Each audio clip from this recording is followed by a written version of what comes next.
पुओ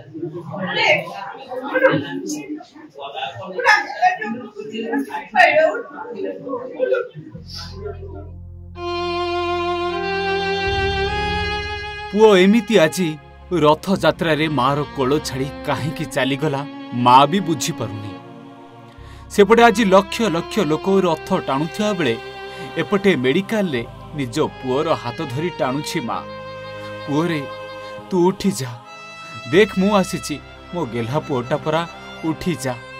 काली कहूलु ना रथ यात्रा देखिबू, उठे मो धन, उठी जा। जेते जहा कही कांदिले मध्य पुओ को जेते हाथ ठारी डाकिले मध्य आउ शुणुनी पुओ। आज एमिति रथ यात्रा रे मार कोल छाड़ी सबु दिन पई चलीगला पुओ।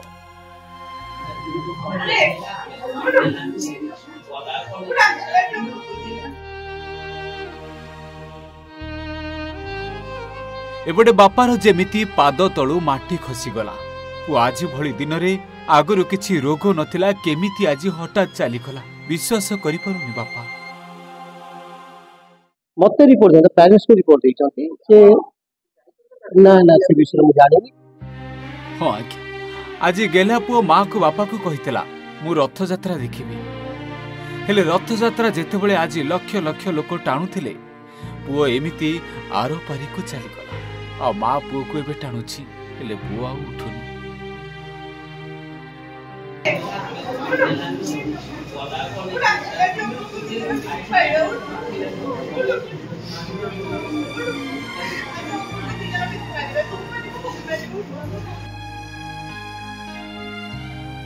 पुओर मृत्यु को आज सहजरे ग्रहण करि पारुनी माँ।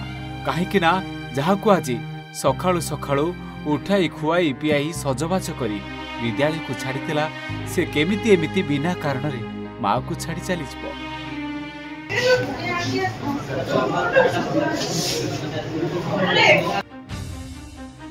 ए दृश्य जाजपुर रोड गोष्ठी स्वास्थ्य केन्द्र दृश्य। ए दृश्य को जे कहीं भी सेठी देखुथिले समस्त छाती जेमिति दोहली जाउथिला। जाजपुर रोड व्यासनगर पौर परिषद अंतर्गत महताब नगर 28 नंबर वार्ड सरोज सामल प्रतिदिन भली आज मध्य तांको 6 वर्षर पुओ अर्णव सामल को धरी पाठ पढ़िबा पई गणेश बजार स्थित रीड स्कूल ले छाड़ी आसीथिले। अर्णव केजी 2 रे अध्ययन करुथिबा जणे नर्सरी छात्र थिले। खेल छुट्टी समय जलपान करुथिबा बेले हठात असुस्थ होई पड़िथिले।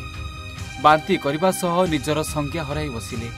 तांकु तुरंत स्कूल कर्तृपक्ष प्रथमे कर्तव्य दृष्टि निकटस्थ एक घरोई चिकित्सालय चिकित्सा करने सह अभिभावकों को जणाइथिले। अर्णवों पिता सरोज और संपर्कीय माने आसी स्कूल में पहुंचला बेलू स्थिति जेमिति संगीन हो पड़ता। पुओ को तुरंत जाजपुर रोड मेडिकल को निया जाइथिला। आ सेठारे डाक्तर तांको चिकित्सा करिवार किछि समय मध्य मृत घोषणा करथिले। कथा हेली मुले कोन होउची ना बांती लागुची, कोन खाइथिलु ना छतुआ खाइथिलु। बोले अच्छा हो, इन द मीन टाइम आम कौन कर क्लास में बांती करिया कहला ता पेरेंट्स को फोन कर देलु। पेरेंट्स आउ सांग सांग एई भीतर पेरेंट्स आसी पहुंचले, पाखे थिले आसी पहुंचले। तो से आसी पहुंचला पर मु पछ पछ आसी पहुंचली। मो सर डॉक्टर हेती ऑलरेडी ता बापा भी थिले ता पाखे। बापा सन डॉक्टर को कथा हिते मु डॉक्टर पाखे न। डॉक्टर कोन रिपोर्ट देला, मते रिपोर्ट दे पेरेंट्स को रिपोर्ट देइचंती। तेबे सुनिबाकू मिलुछि आज सकाळ कुआडे अन्न बापा को कहिथिले, बापा मु स्कूल आसिले मते रथ यात्रा देखिबो, मु रथ यात्रा देखिबी। हां आज्ञा, आज लक्ष लक्ष लोक रथ टाणुथिले। लेपटे केउ कारण पई अर्णव आरपारी को चली गले केही किछि बुझी पारु।